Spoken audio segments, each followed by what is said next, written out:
Queridos irmãos, mais uma vez, espero que vocês estejam nos acompanhando e celebrando conosco este dia do Senhor, um domingo da Quaresma que Deus nos concede.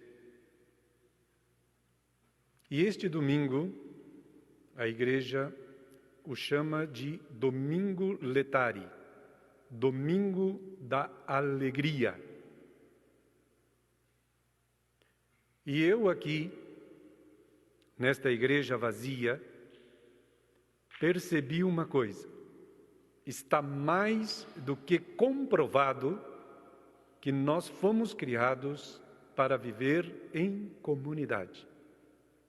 O vazio da igreja, que tristeza, que coisa estranha. Precisamos nos ver, nos falar, nos comunicar, nos abraçar, nos amar e tantas coisas. Por isso Deus nos criou assim. Agora é um tempo importante também para pararmos e refletirmos. Nunca tivemos tempo para isso, para falar, abraçar, nos amar e tantas outras coisas. Quantas ocupações eu mesmo vejo por mim tivemos na nossa vida que não tivemos tempo para o outro, nem para olhar para o outro. Por isso eu refletia um pouco. Como que hoje Deus mesmo nos concede o domingo da alegria? Como podemos ficar alegres no meio deste tormento, no meio deste caos, no meio desta pandemia? Porque a alegria do cristão é outra coisa e é bem diferente da alegria do mundo. A alegria do cristão é uma força interior que ele recebe de Deus para viver e enfrentar os acontecimentos do mundo. E esta alegria se transforma numa paz. Por isso, hoje, nesta celebração que estamos aqui, e vocês que estão aí, você pode receber esta alegria, porque o Senhor chegará a ti, com o seu Espírito e com a sua luz, e vai iluminar toda a tua vida, toda a tua história, para que você comece a enxergar, desde quando você se entende por gente, por que Deus te criou, por que Deus quis você e por que Deus fez uma eleição sobre você e por que Deus te levou às águas do batismo, por que Deus te conduziu à igreja. Esta luz que o Senhor vai nos conceder hoje, por meio desta palavra, é fundamental na nossa história de cristãos. Porque nós fazemos parte da história da humanidade e não podemos ficar como alienados no céu, sem perceber e viver os acontecimentos da terra. Temos uma missão neste mundo, que é uma missão muito importante e fundamental. Por isso, já na primeira leitura do profeta Samuel, o Senhor faz uma eleição sobre Davi. E como dizia mesmo a leitura, que Deus não vê a aparência. Deus não escolhe porque a pessoa é alguém, ou sabe fazer, ou por sua sabedoria, ou por suas virtudes. Não é por isso não. Porque quando Samuel chega na casa de Jessé para ungir a Davi, Davi não estava presente. E o primeiro que Samuel viu foi o filho mais velho de Jessé. E disse consigo no seu coração: certamente é esse que Deus escolheu. E Deus já o reprovou: não é este. Não olhe pela aparência, pelas virtudes, ou pela força, ou pelo porte físico, etc. E assim foi passando filho por filho. E Jessé ficou um pouco meio na dúvida. E disse: mas não tem mais nenhum? Ou melhor, Samuel ficou um pouco na dúvida e perguntou para Jessé: não tem mais nenhum filho? Sim, tem um, sim, mas ele é um molequinho, é uma criancinha. está lá cuidando do rebanho, lá nas montanhas. Ele não é ninguém, não sabe nem falar, não é crescido ainda. E Jessé, inspirado por Deus, disse: vai chamá-lo. Enquanto ele não vier, não sentaremos à mesa. E aí trouxe Davi. E aí, como a leitura já diz, que quando Samuel viu Davi, percebeu no seu coração, e Deus disse: é este que você vai ungir como rei de Israel. Então Deus escolhe os fracos, os débeis, os pecadores. Porque cuidar das ovelhas naquela época era um serviço um pouco desprezível. Como eu sempre falo para os jovens, os serviços desprezíveis da casa, nós não queremos fazer. Tirar o lixo do banheiro, lavar o banheiro, não sei, lavar a casa, talvez é um pouco desprezível fazer isso. A gente gostaria de fazer um serviço mais alto, mas foi esse que Deus escolheu. E talvez hoje você se sinta assim. Quantas vezes você não olhou para você mesmo e se desprezou? Eu não sou nada, eu não sou ninguém, eu não sirvo para nada. Quem sou eu? Eu não consigo fazer nada, eu não consigo nem falar. Imagine fazer alguma coisa. Pois este é que Deus escolhe. E hoje Deus também está te escolhendo e fazendo uma eleição sobre você. E agora precisamos pensar. Por que Deus escolheu e fez uma eleição sobre Davi? E por que Deus escolheu e fez uma eleição sobre você? Para você mesmo?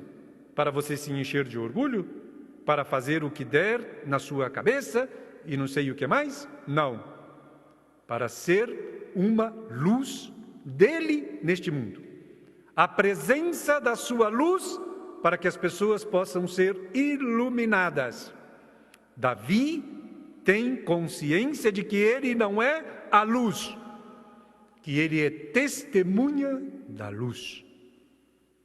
Que coisa impressionante esta eleição que Deus fez sobre Davi e sobre nós. Por isso, no Evangelho aparece algo muito grande, que é uma catequese sobre o batismo e que Jesus Cristo aproveita de uma deficiência física, de algo que a pessoa não tinha, que não era ninguém, que era desprezível pela sociedade, que não poderia participar de nada, que era considerado como impuro. E Jesus Cristo pega este cidadão para nos dar uma catequese sobre o batismo. O batismo, como nós temos consciência na igreja, é a iluminação, é a abertura dos nossos olhos para aquilo que Deus fez na nossa história, está fazendo e ainda vai fazer. Eu espero que o Senhor abra os nossos olhos hoje, para que possamos ver o que está acontecendo. Será que não foi Deus mesmo que permitiu? Uma coisa eu tenho certeza: Deus não envia o mal, Deus não quer o mal para ninguém. Mas Ele também permite por causa da liberdade do homem. Uma vez que nós rejeitamos a Deus, e Ele, como respeita a nossa liberdade, até de rejeitá-lo, o que Ele faz? Ele tira a mão. Quer caminhar sozinho? Pois vai. Quando você quiser voltar, eu estarei aqui te esperando. Mas se quiser ir sozinho, vai. E quando Deus tira a mão, como muitas vezes falei, tira a proteção. Ficamos vulneráveis, à mercê do mundo. De todos os contratempos da natureza, poderíamos dizer assim. E aí apareceu. Agora o Senhor vem ao nosso encontro, nesta liturgia, nesta palavra, também falando sobre a eleição, sobre o batismo, por que e para que Ele fez a eleição sobre nós e sobre uma luz. Aparece então Jesus Cristo neste Evangelho e também aparece este cego. Como eu já disse, o cego era um ser desprezível. E ainda mais, a cegueira era um castigo por causa de um pecado grave. Era considerado pelos rabis da época. Por que era grave? Era um castigo por excelência de Deus. Porque a pessoa ficava impedida de estudar a lei e de conhecer a lei de Deus. Não conseguia. E também por causa da sua impureza, ele não poderia servir de testemunha nos tribunais e nem participar das cerimônias religiosas no templo. Estava completamente excluído. Por isso, se vocês percebem direitinho, aqui no Evangelho, os discípulos perguntam: Mestre, quem foi que pecou para que ele ficasse assim? Porque a deficiência física era considerada por causa de um pecado. E os discípulos também tinham esta concepção. Quem foi que pecou, mestre? Foi ele ou os seus pais? A concepção era tão forte que eles pensavam que uma criança no útero podia até cometer um pecado e nascer deficiente.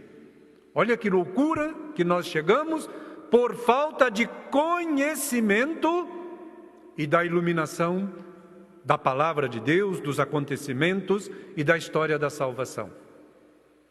E Jesus Cristo, ele já inicia. Ele nasceu assim, não é nem por culpa dele, nem por culpa dos seus pais. E isto é fundamental o que eu vou dizer. Ele nasceu assim para que se manifeste nele a obra de Deus.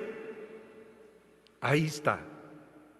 Todos nós nascemos também, estamos nesta situação, talvez de cegueiras, talvez de trevas, num abismo profundo, para quê?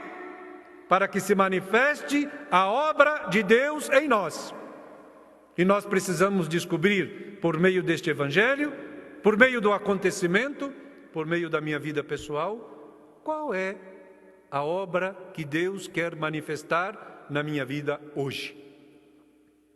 E Jesus Cristo, então, cuspindo no chão, fez lama com a terra, colocou nos olhos do cego e disse para ele: vai até a piscina de Siloé se lavar.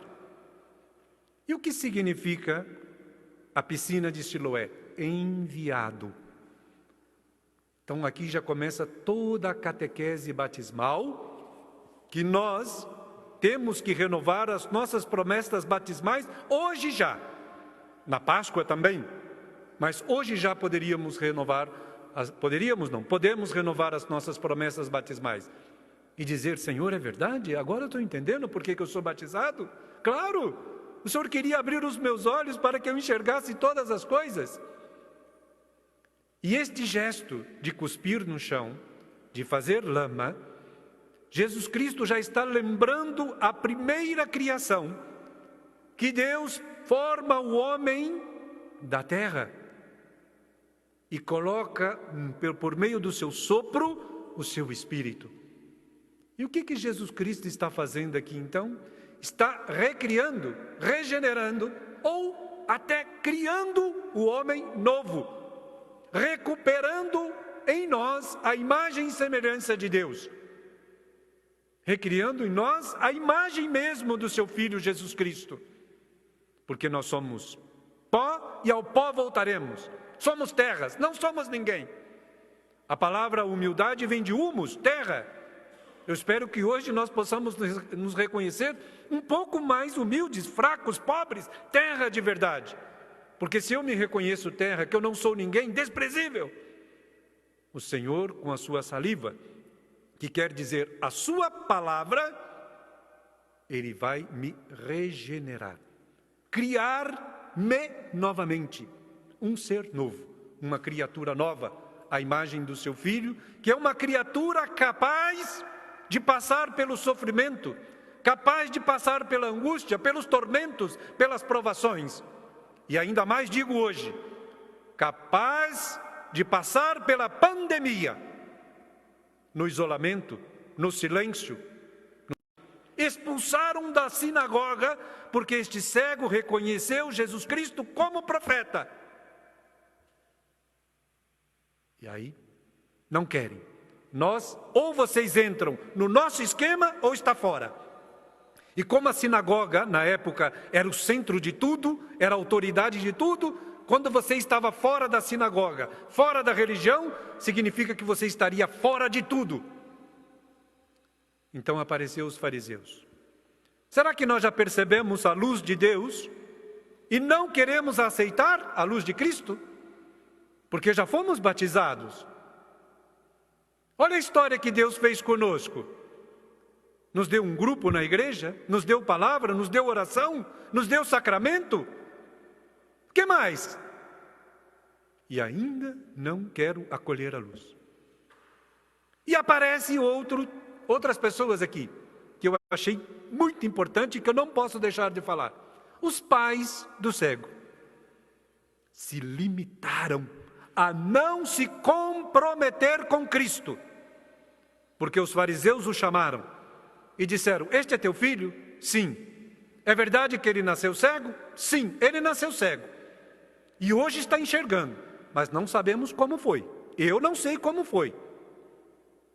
Mas eles falaram assim, sabe por quê? Porque tinham medo que os judeus os expulsassem da sinagoga. Medo de assumir a Cristo. Medo de assumir a luz. Diante de tudo. Diante de um sistema. Diante da política, eu não sei como dizer. Será que vamos por aí também? Os pais do cego diziam: ele já é de maior, interroga ele. Ele que se vire. Nós não queremos nos comprometer. Como que um pai vê o milagre do seu filho e não assume este milagre? Por causa do medo, por causa do sistema, por causa da economia, por causa de tantas coisas. Eu espero que o Senhor nos ajude hoje a não sermos os fariseus, a não sermos os pais do cego. Mas eu espero que o Senhor hoje nos ajude a mim a ser o cego. E o que significa ser cego? Reconhecer: eu sou um pecador. Eu não sou nada. Eu sou terra. Sou desprezível. Mas o Senhor veio ao meu encontro. O Senhor me ajudou. O Senhor me fez padre. O Senhor me colocou diante de uma paróquia. O Senhor está fazendo uma história comigo, como está fazendo com estes irmãos. Eu espero que todos nós possamos nos reconhecer cegos hoje, porque é aí que o Senhor veio ao nosso encontro. Assim como na primeira leitura ele tomou a iniciativa e foi até Davi, o Senhor também, Jesus Cristo também tomou a iniciativa e foi até o cego e o curou. E Jesus Cristo conclui neste evangelho, espero que eu encontre aqui, conclui toda esta catequese que ele mesmo deu, ele conclui assim: eu vim a este mundo para um discernimento, a fim de que os que não veem, vejam, e os que veem se tornem cegos. Cuidado com isso. Eu vim para um discernimento, eu quero dar um discernimento. Para os que não veem, vejam. O cego não via, viu. E para aqueles que veem, se tornem cegos. Os fariseus, que achavam que era o portador da luz, se tornaram cegos. Os pais, que talvez pensavam que via alguma coisa, se tornaram cegos. Não viu. Esta é a conclusão da catequese que Jesus Cristo nos faz. Por isso, irmãos, o batismo, que é uma iluminação maravilhosa, que nos traz a luz de Cristo, São Paulo nos exorta nesta segunda leitura. Outrora, antes, vocês eram trevas, mas agora sois luz no Senhor. Luz em Cristo. E por isso São Paulo diz aqui, em qualquer lugar, depois pode ver aí, vivei como filhos da luz. Filhos de Cristo. Vivei como filhos da luz. E o que significa viver como filhos da luz? Significa viver o seu batismo. No meio desta caminhada que nós estamos, que tropeçamos, que caímos, que temos os nossos pecados, fraquezas, debilidades e tantas coisas, Cristo não nos abandona. Cristo está conosco. Deus nos ama. Queridos irmãos, estamos vivendo um fenômeno muito estranho. Enquanto os olhos da ciência tornam-se mais luminosos, os olhos do ser humano se tornam opacos, escuros, sombrios, sem qualquer luz, sem luz alguma. Olha só que interessante. Os nossos objetivos científicos, econômicos, políticos são mais distintos e precisos. Olha só que coisa interessante. Atravessamos barreiras jamais vistas pelo olho humano em todos os campos do saber. Olha as barreiras que nós atravessamos com a ciência. Olha onde chegamos. Onde o olho humano não chegava, agora chegamos. Nossos conhecimentos crescem em ritmo espantoso. Olha os conhecimentos da humanidade. Que coisa espetacular, que coisa maravilhosa. Existem cérebros eletrônicos que cuidam de tudo. Olha, e pode imaginar as coisas e impedir que nos percamos num labirinto tão vasto e complexo que é o universo. Estes cérebros eletrônicos que hoje existem já cuidam de todas as coisas para nós. Mas o ser humano se torna cada vez menos claro, cada vez mais indecifrável a si mesmo. De que vale chegarmos a tantos lugares e não nos conhecermos a nós mesmos? Parece que o mistério do ser humano se fecha num abismo de trevas, sem que um raio de luz possa penetrar estas redes do mistério. Parece que fechou e não se fala mais, ou tem medo de vir à luz, como os fariseus e os pais. Tem medo de vir à luz. O que está acontecendo conosco? Só Cristo consegue penetrar com a sua luz este mistério de trevas. Somente Cristo. Não nos enganamos. O batismo, que é a iluminação, significa abrir os olhos para Deus e para o seu mistério. Para o mistério do ser humano, para o sentido da vida, para o sentido do sofrimento, para o sentido da morte, para o sentido da história. Digo uma coisa, rejeitar a Cristo, como a nossa sociedade hoje rejeita a Cristo, é cair nos abismos das trevas mais profundas. Por isso hoje Cristo veio ao nosso encontro, e este evangelho de hoje é uma boa notícia. Diante de tudo este caos, diante da nossa enfermidade, diante do nosso pecado, Cristo veio ao nosso encontro e colocou aí nos nossos olhos a sua palavra e nos colocou na piscina e aí iluminou a nossa vida e a nossa história. Eu espero que neste tempo, irmãos, neste tempo, a igreja doméstica, que é a sua casa, a celebração, a comunhão espiritual, as orações, a contemplação, a leitura da palavra de Deus. Eu espero que, por meio disso, possamos enxergar o amor de Deus derramado na cruz para cada um de nós. Nos animemos, nos alegremos. Hoje eu entendi por que Deus nos deu o domingo letário. É uma alegria recebermos esta palavra. Eu estou contente por causa da palavra, sofrendo por causa do acontecimento, mas contente e alegre porque o Senhor olhou para nós com amor e nos convida a ficarmos na luz dele para vivermos santamente e enxergarmos todos os acontecimentos. Louvado seja nosso Senhor Jesus Cristo.